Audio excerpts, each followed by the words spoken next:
name is Casey and I'm the Heritage Officer with Laois County Council.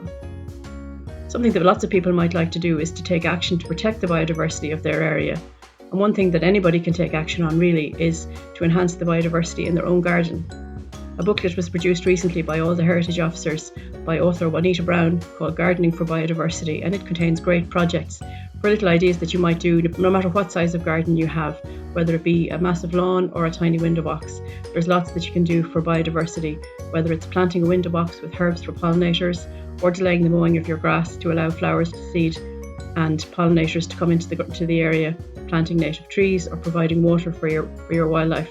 A lovely thing to do would be to create perhaps a little nature blog that chronicles your journey as you start from now up until Heritage Week and how things change in your garden through the season and the actions that you take. That Gardening for Biodiversity booklet, as I said, is available from all the Heritage Officers in hard copy for free, and it can be downloaded also from the Laois County Council website, laois.ie. So whatever you decide to do for Heritage Week to look at the heritage on your doorstep, very best of luck, and we look forward to seeing the results of all your activities in August.